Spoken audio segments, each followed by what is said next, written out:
Are there things, Gordon Lang, that other YouTubers do that you don't think that you would ever, or you tend not to do? Unboxing. First of all, as a word, I hate that word. Unboxing. How can you? That's like, now I tell you what, this goes back to that song, Unbreak My Heart, which at the time I thought, that's not even a word. How do you mean unbreak my heart? How about make me feel better, cheer me up please, unbreak my heart, unbox my camera.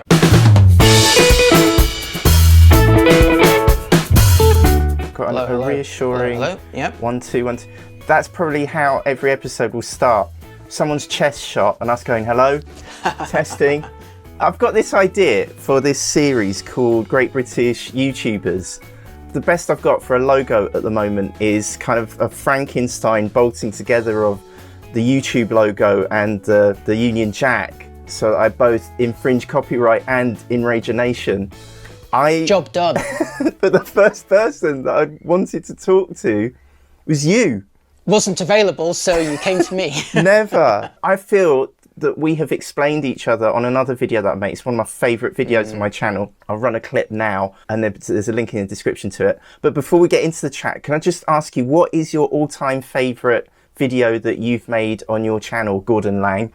My all-time favourite, and this is the problem that all creators have, is that everyone wants you to be pigeonholed. And we'll talk about this, I'm sure, later on, but in the same way that Jamie Oliver probably wouldn't be that successful if he suddenly did a video reviewing a car or doing gardening or something like that. People know you for one thing, and if you deviate from that, woe betide.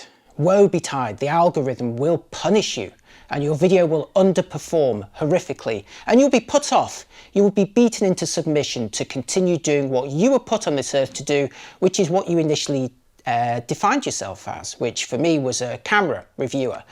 And it's amazing how specific people can get, because even though we're talking about hybrid cameras now, if I go off and review a microphone, nope, too far off. So I'm going to choose as one of my favourite videos, my first attempt at actually doing a vlog, which was 9 years ago, 2011, 2012 timeframe. I went on a holiday from where I lived at the time in New Zealand for 3 weeks, a 3-week family holiday that ended up taking a year and a half.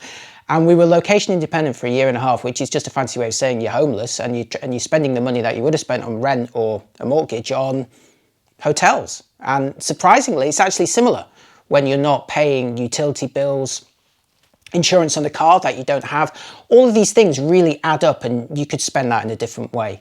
And I tried to make a series of vlogs about it that, of course, I thought were revolutionary and interesting because I was doing something quite different and people were saying, hey, in fact, I think you, Neil, I think you actually said to me, you should make a video about that. So I started making videos about them. Oh. They're really rough because I was talking about the cameras I was using on this trip, but I only had one main camera and I wanted to show that camera. So if I want to show my proper camera on camera, what am I filming with? And I scrabbled around and my second best camera was an iPad 2, generation 2, circa 2011.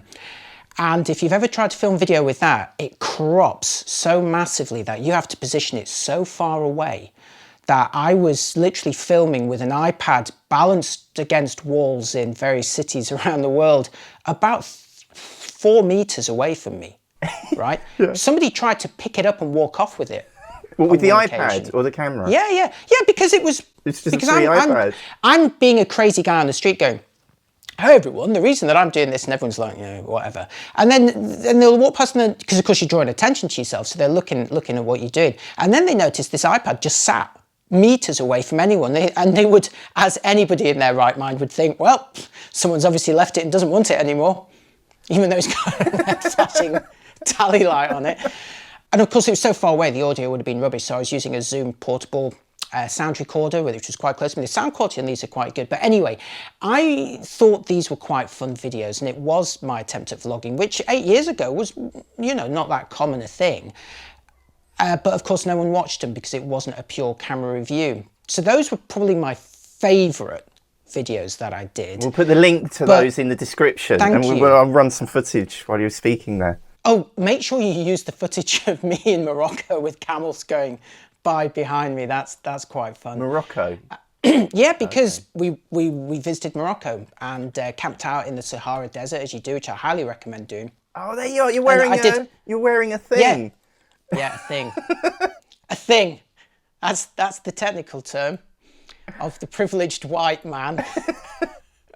He's wearing a foreign thing, but it's okay because he's one of us. Oh, brilliant. Yeah, those were fun. One of the other favourite videos of mine, which is actually one of my most successful videos, which automatically makes it one of my favourites, was a tutorial that I filmed. Photography tutorial, of course. Try and do a tutorial on anything else, you're finished. And this was about long exposure photography. And a lot of people, when they go on YouTube or other social networks, they want the secrets. They want to know the top tips. How are you going to succeed at something? And it's actually pretty obvious what you need to do. It's just that very few of us do it, and I rarely do it, but I did it in this one, which is you do everything right. And that sounds glib, but here's what you do. You plan it. You plan very carefully what you want to say and where you want to say it. You don't skimp on things like locations. I've done tutorials that I thought were great, but it was just me sat on this sofa, didn't really engage with people. This one, because if you're doing a tutorial on how to run, you don't do it from your sofa. You go out and you run. If you want to do a tutorial about cooking, you don't do it from your sofa, you do it from your kitchen.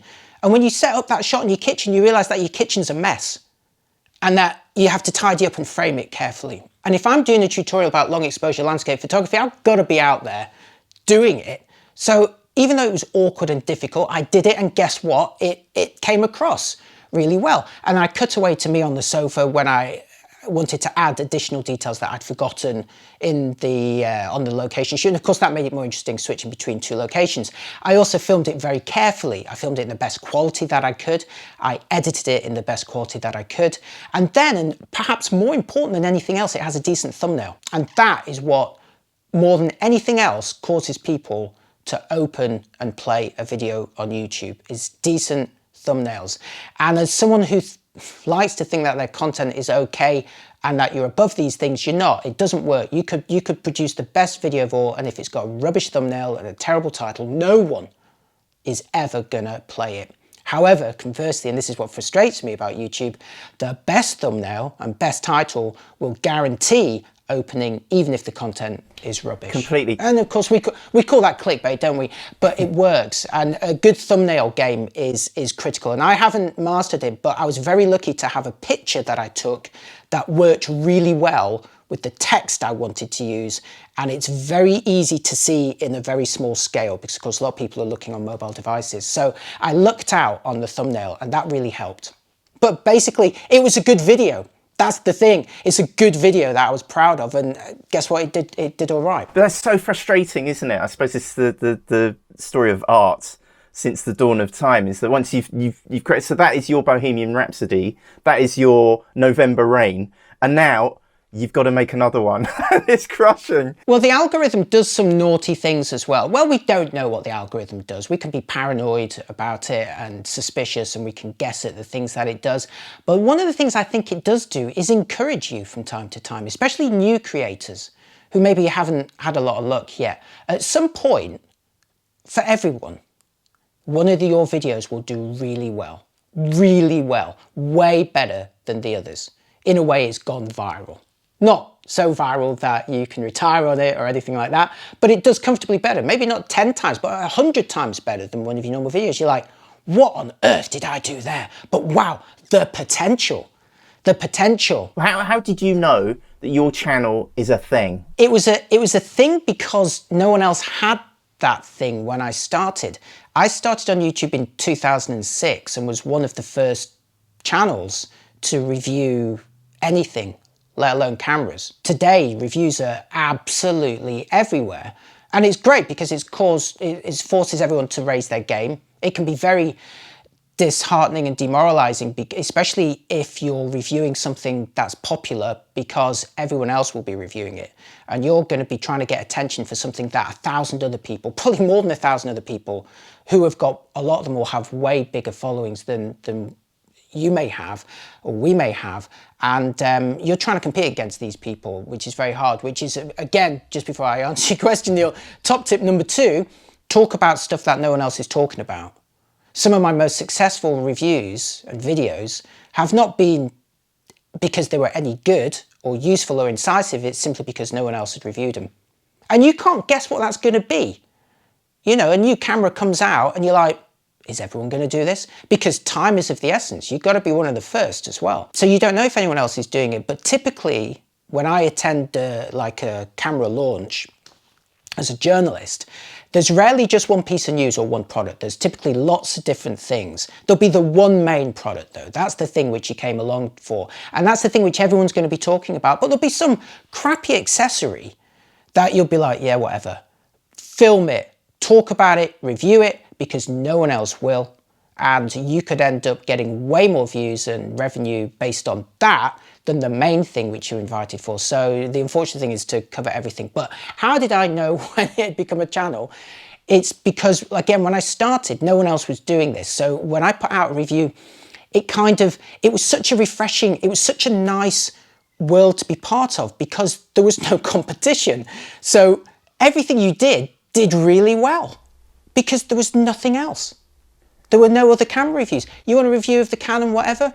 Oh, it's that bald British guy again, because no one else has done it. So let's listen to him and look at his terrible technique. Sorry again to interrupt, but you started in 2009. 6. Oh, sorry, 2006. Yeah. So did you know quite early in the late noughties then that this is a thing that actually is going to be quite big? No, not at all. I'll tell you why I started doing it. So I come from written, well, I have done some broadcast or TV or radio, but most of what I do is written. So when you're writing a review of something, you have to describe it with words, right? And if you're paid by the word, anyway, forget that. You've got to describe how something looks, how something moves, how something sounds. And when you're reviewing a camera and you want to describe in words how the lens extends, the kind of noise it makes when it extends or zooms, the clicking sound it makes for some reason under certain circumstances, it's really difficult to write that in a sensible way. The best way of doing it is to point a camera at it, film it and say, look, this is what it does. Listen, this is what it sounds like. But here's the rub. I've been publishing on the internet since the late 90s, and back then in Web 1.0, video was out of reach for pretty much everyone, even major corporations. It was so expensive to serve video because you would have web hosting for your web pages, but then you would need separate hosting for audio or video, and they would charge you per view. And it was like something stupid like £1 a view or something. Right? And the quality was rubbish as well. So if you wanted to post a video, it was going to cost you tens of thousands of pounds or dollars. And if you, who's going to pay that? Not even a corporation is going to pay that. And then in 2006, YouTube comes along and says, oh, we'll host your videos free of charge. It was completely revolutionary as a content creator to suddenly have a platform which let you publish videos and embed them on your own web pages if you wanted, free of charge. And then shortly after that, they allowed you to monetize it. Now, as anyone knows who tries to monetize on YouTube, you don't get paid a lot, but you can see that it's scalable. And if you get enough views, it can actually bring in some money. So it was, a truly revolutionary platform back then. So I got into it as a way, because it was the most affordable way to demonstrate something on video. And I had no intention of, it wasn't in my mind to see it as a platform which would grow by itself and where people would go to YouTube. I thought people would use it the way I was using it, which is to host video that you then put on another page and people would view it there. And I think they did initially with my content. And in the meantime, while you're doing that, you're getting all these comments on this other platform, this YouTube platform. And you're like, who are these people that are actually watching on YouTube? So once that started to come in, and once you were getting really massive views at the time because there was no alternative. That's when I thought, this is a thing, and I should actually produce content specifically for YouTube and for people who are consuming on YouTube. What year roughly was that? I would say a couple of years in. This was approximately at the time that other people really began to catch on. And suddenly I went from having no competition to loads of competition. And it was really hard for me, because imagine thinking you're the most popular person on the block, but sadly it's actually only because you're the only person on the block. And these other people were coming along who were better in every way. They were more entertaining. They were way better presenters. Some of them, I thought, well, the one thing I've got is experience and technical knowledge, but people come along with that as well. And people, most crucially of all, and this is how you disrupt it as a creator, people who are coming at it not with a journalistic perspective. You know, like sometimes I think I should put on a dinner suit and do everything like the early days of the BBC and speak in a voice like this. You know, maybe we should go back to that. But no, these other people come along saying, I've no idea how to present this, guys, but here it is. And you'd look at it and you'd go, what's this rubbish? And then you'd look at the views and you'd be like, crikey, people really like this. And actually, I like it too, because it's entertaining and it's fun. And it's a bit like when I encourage anybody to do a quick experiment, which is to play any episode of the first season of Friends, where everyone speaks in a kind of monotone voice and they deliver like this. Go forward a few seasons and everyone's up and down. They're doing comedy voices. I'm now speaking like this. When did that happen? And the same thing happened with YouTube, except it took ages for me to catch up, for years, up until like only a couple of weeks ago. I was still speaking like this. Hello. I didn't even say hello. No, it was worse. I would actually read out the URL. I think I actually said, hello, I'm Gordon Lane, editor of http:// And if you still have viewer retention after that, you've nailed it. They love you. But of course, they all go, who's this guy? Compared to their ad goes, hi guys, I'm going to be looking at the new whatever. Who would you prefer to watch? And that's what happened. And I got really disheartened because everyone started watching them. My views went from literally everything I posted got hundreds of thousands of views. 500,000 views was not unusual for me. Now, 500,000 views. I've only had like one video in the past 2 years that has had that number of views, and that's the long exposure tutorial, because it did everything right. Everything else, to these days, I'm delighted with 10, 20,000 views, because there's so much competition. So Gordon, you've achieved so much. I mean, just looking at your channel, you've uploaded 342 videos. You have It feels like more. I bet. You also have 160,000 subscribers, which in itself is a massive achievement. You've got 48 million views. You run Camera Labs as well as this YouTube channel and a podcast, and you're an author. We can see a little delicate nod to that over your shoulder. If you're good enough to include this field of view in your edit, Neil, you will see my product. And I'm wearing my product, my merchandise. Well, I'll link to all of those in the description. I suspect you're going to crop me to about this shape and shift me to one side, either this side or this side, and then put you on the other side so that and then scale it so that, in fact, you know what? We should about line up. We've got a bit of space above our heads, down to about, it's almost like we planned this. I have tried to plan this before, and it doesn't work as well as you and I have done it here. We're quite well matched, even though we didn't try and match focal lengths or coverage. Yeah. So well done, Neil. Well, thanks. That's because I watch your blooming channel. It's because you're a broadcast professional, Neil. Well, that's the weird thing. We talked about that on the other video. Your background is print journalism, specifically magazine journalism. My background is comedy, entertainment formats for TV. And that's sort of why I wanted to make this show. I still don't know whether to make this as a playlist or a whole other channel. I know the answer to that. It's going to be a playlist because I'm clinging to I'm just clinging to whatever statistics I can get. But I looked you up. Are you sure, though? Are you sure that's the right approach? Because I ask myself this all the time. Is it better on YouTube to put everything in one basket or to create smaller but multiple baskets? This is exactly the question. No one knows. This is exactly the anoracking that I wanted to get down to. So what do you think? Nobody knows. And even if you did know, the cunning algorithm, which changes all the time anyway. By the way, when I mention algorithm, that's basically the software behind YouTube and every other social platform and search results which show you what you see. So when you look at YouTube, there'll be a bunch of recommended videos down the side, sometimes from people you follow, sometimes from people that you don't follow but you watch, sometimes from people who are posting something similar to something you've liked or watched a lot of before, because you don't have to like a video, although you should. I'm just going to put a little request in here for anyone, whether you're a content creator or a consumer or a viewer. If you watch something and you think it's good, click like. You know, it's easy to think, what a great video, and then walk away and do something else. Click like, because not only does it make us feel better as creators, it really does make you feel better. It also gets fed back into the algorithm, and YouTube will go, not only did they watch it, but they liked it.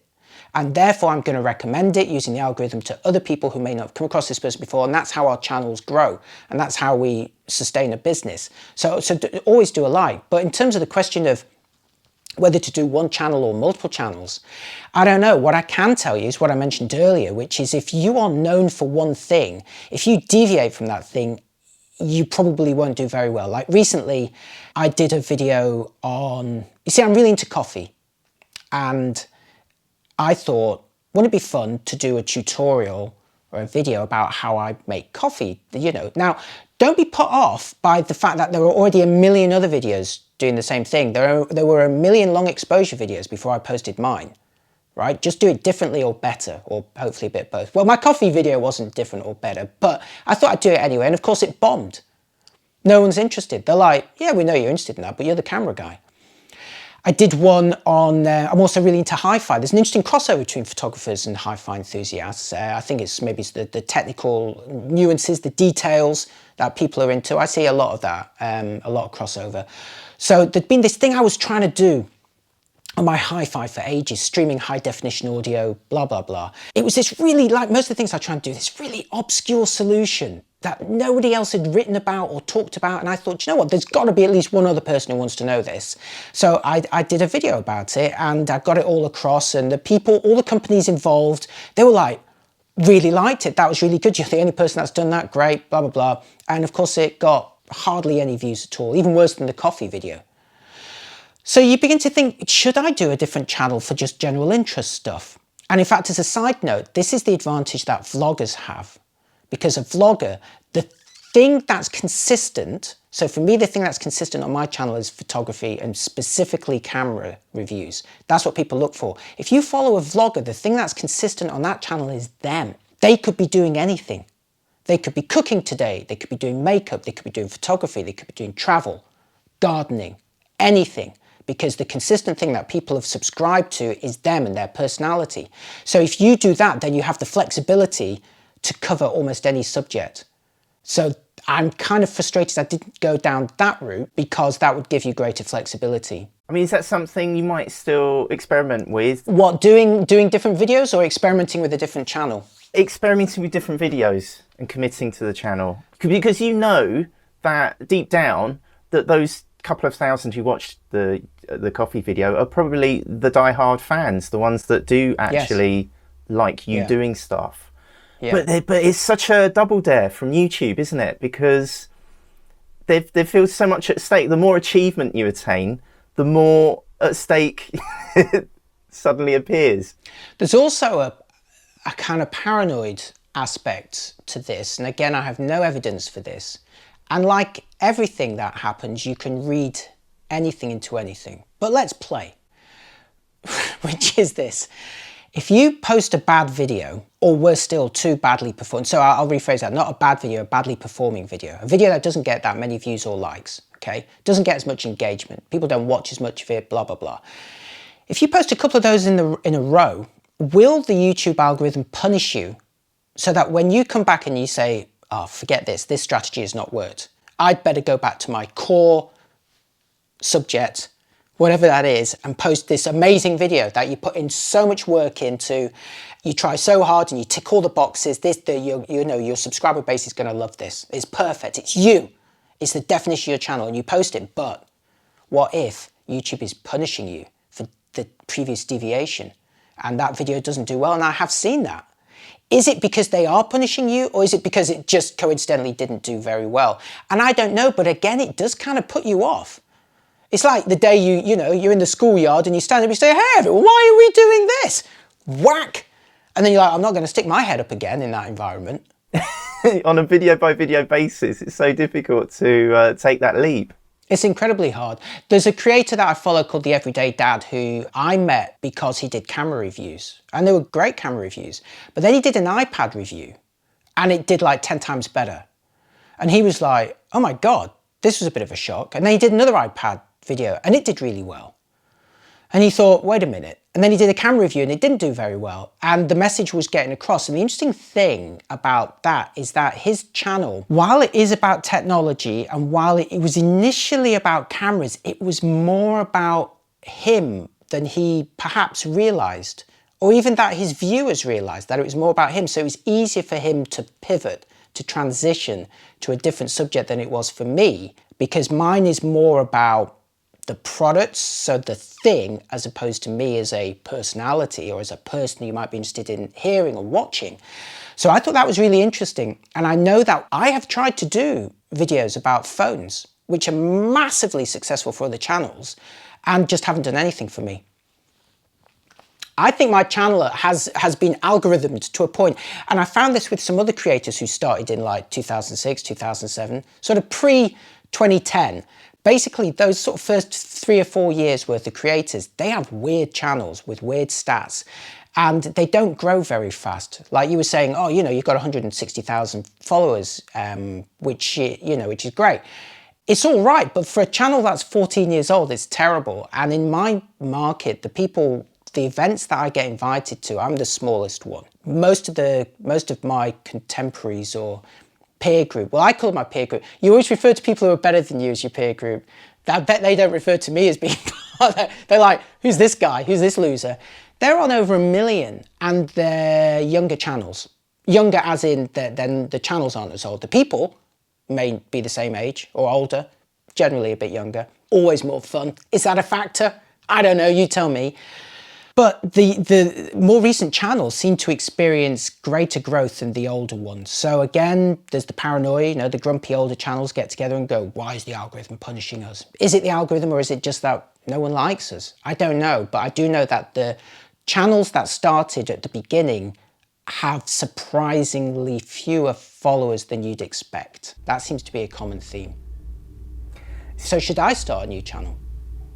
I don't think so. I think you should train that algorithm. I think putting in curveballs makes it more interesting for your core audience. Yeah, you can look at statistics and analytics until you go mad, and they provide a ridiculous amount of detail. I mean, if you're a YouTube creator, there's an app or a page on the site, but it works better on the phone, I think, called Creator, isn't it? Oh yeah, the app's called Studio, but it's for analytics. Yeah.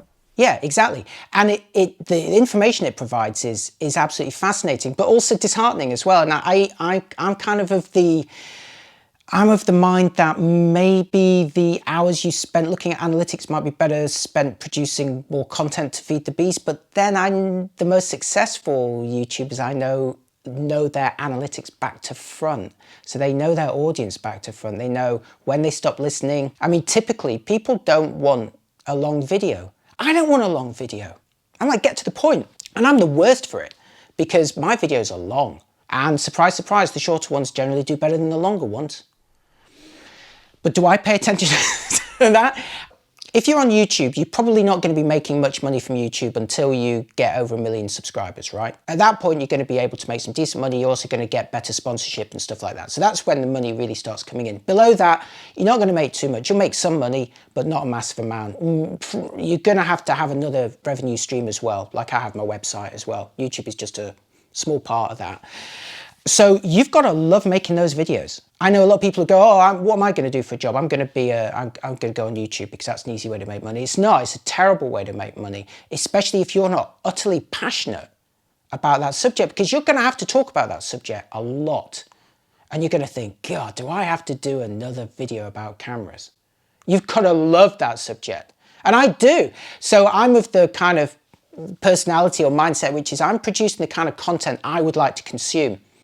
So when I review a camera, I'll look at it and I'll go, hey, they say it's got this stabilization mode that the marketing people says is brilliant for this. Well, I want to try it, but I also want to try it while I'm jumping off a cliff towards a thing on a parachute. Do you know what I mean? Some weird combination that appeals just to my mind, and I think, I wonder what it would do if I did that to it. And you get surprising results. Sometimes it does better than expected, sometimes it does much worse. And then you've got a story, and it's an interesting thing, and that's what turns me on, the kind of detail. You know, they say it does this, but let's take a closer look. And yeah, it does do really well at that, but this thing actually less so. And it might be that's the thing you want it to do, and you know, these things are pulling against each other. So I produce those videos and just hope that people are also interested in watching, which is why I should probably be very satisfied with my subscriber count, because I'm not specifically targeting anyone apart from me, which sounds selfish or arrogant. I produce videos that I would want to watch, except they're a bit longer. I'd like to see a short version of me.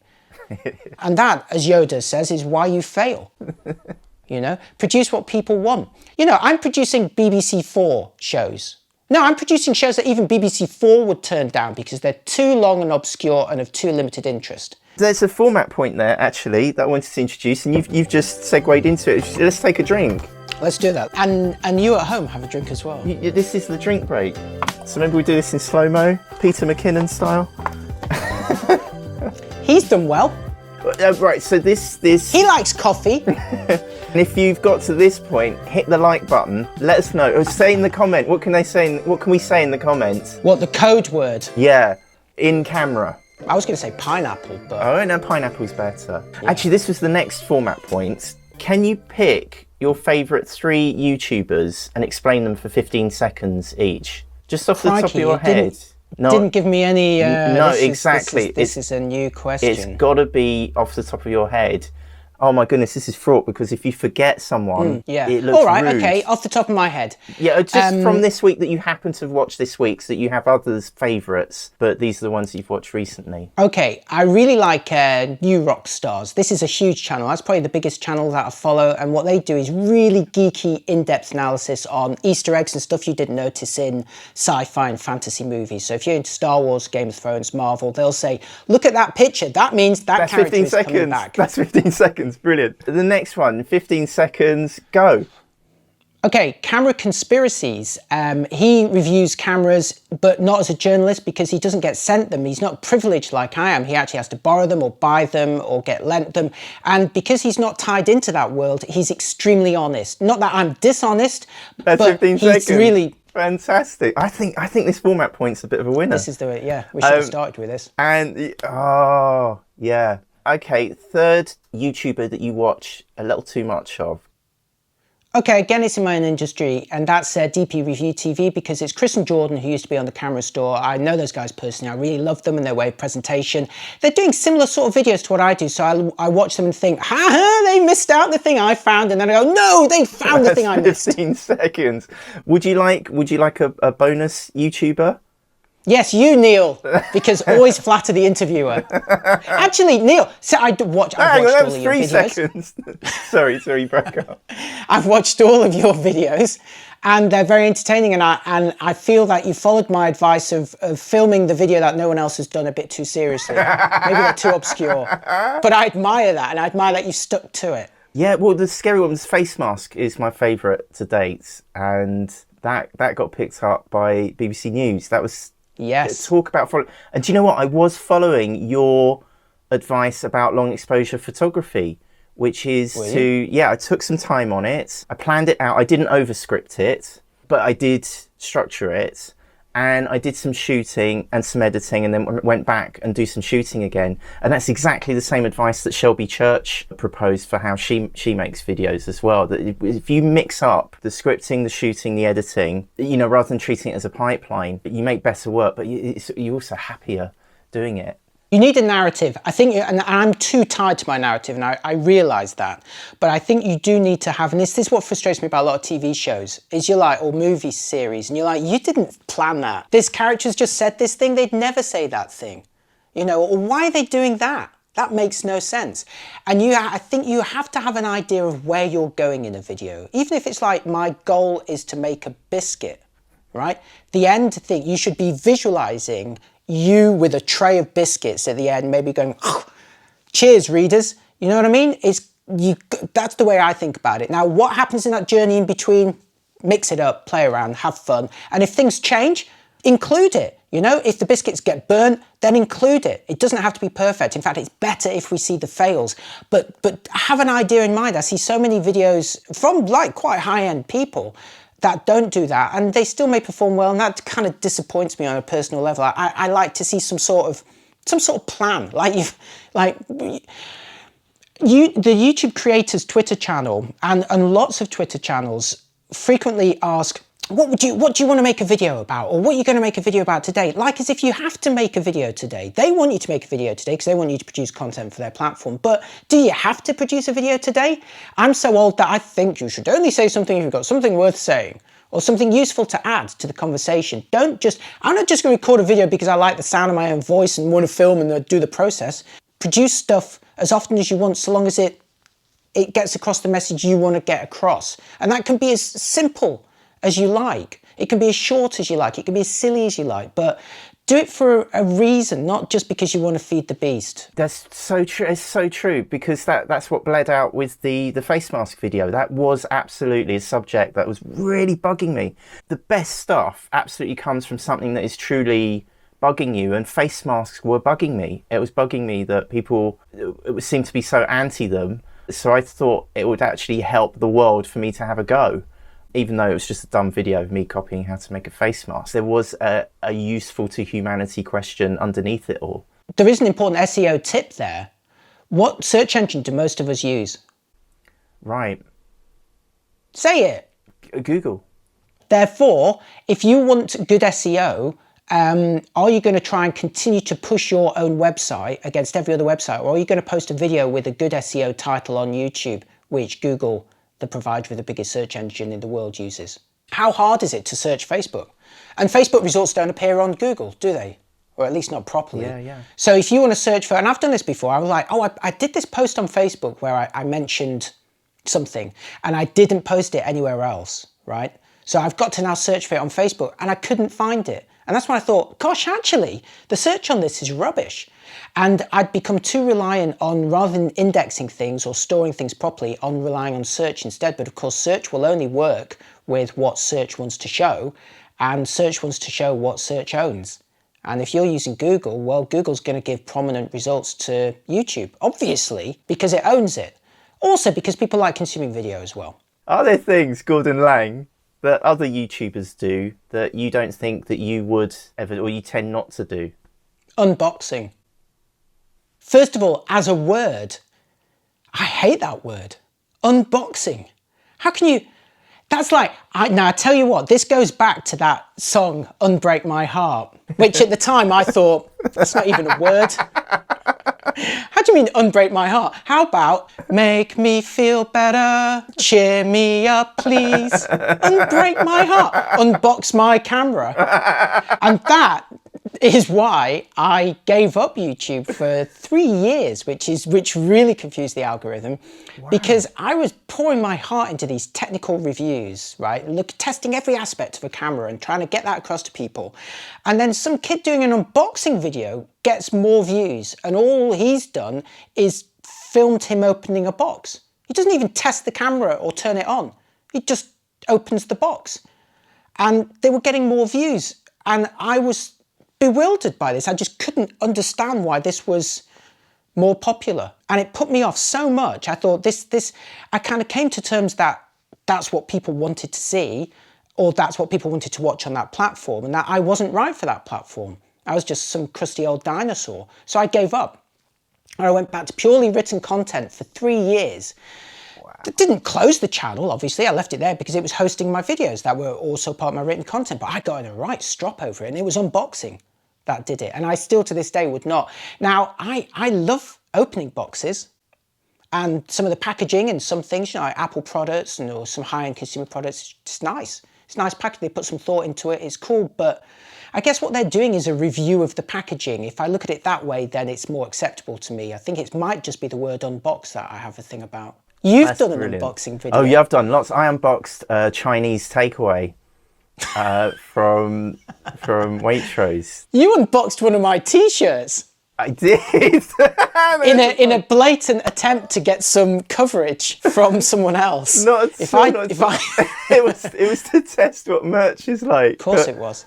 But it did have the benefit of plugging you to my 12 subscribers at the time that then went down to... It didn't get culled in the video featured by BBC News at 6 p.m. on BBC One. What is the hardest part of running a YouTube channel?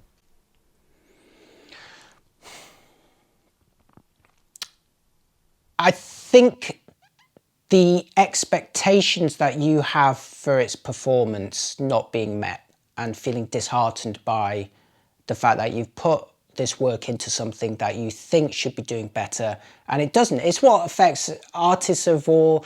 You know, Van Gogh was frustrated that he wasn't getting enough attention. We're all the same. I'm not the same as Van Gogh, obviously, but everyone thinks they're better than they are, maybe, or that they're not being recognised for something.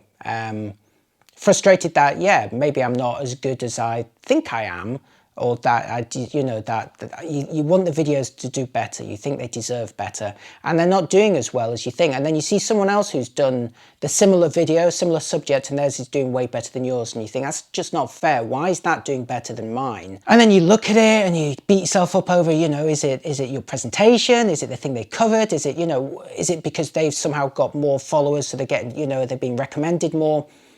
You don't know what it is, but that's probably the hardest thing for me of all. And you've got to kind of stop looking at it, stop looking at like, well, you can't help it. You do look at the number of views you've had.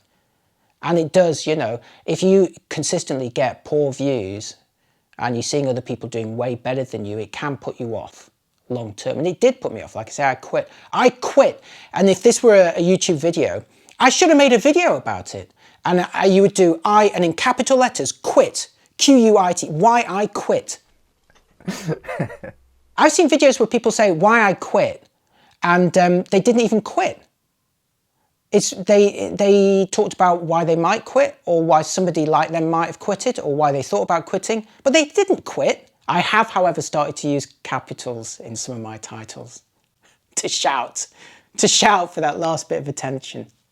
Please watch, or I'll quit. Gordon Lang from Camera Labs, thank you so much. You've been so generous with your time and literally your gigabytes, because I think, we're going to have to stitch this together now, which is going to involve a massive transfer. This video will never see the light of day because we won't be able to get the file to you. It's true. And then Zoom will delete it. But before we go, can you pick a favourite video idea that you haven't yet made? Unboxing. And you would like to make one?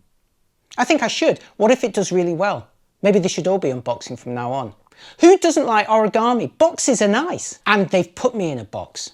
You see, they've pigeonholed me in a box. So why don't I talk about boxes? That'll show them. The grand reveal. Revealed in capitals. Why I quit unboxing. This is gold. If you reach it to the end of this video, this is the gold. This is what you pay for. Gordon, thanks so much. You're very welcome. Thank you for having me. Should we just sit here awkwardly in this two-shot? And how are you going to do this? Are you going to... No. This isn't cinematic enough. Let's do it in widescreen. Yeah, right. Like in ABBA the movie. Do you remember that? Let's do it in widescreen. And please, hit the subscribe button if you want to see more great British YouTubers. There's a playlist and a podcast. All the details and links are in the description. I'm Neil Mossey, and I'll see you on the very next episode of Great British YouTubers. Do you want a series of reactions now? I think Did you used to have to do that on the TV? They used to ask me to do that. They'd go, can you do one more? You go. They say, no, now sarcastic. Disagree. Incredulous. Angry. Those are all thumbnail pictures as well. I know. That's what you do at the end of the video. You record your thumbnail, but I want some text, so you have to position yourself to one side so you can put the text here. Why I quit unboxing. Oh my goodness.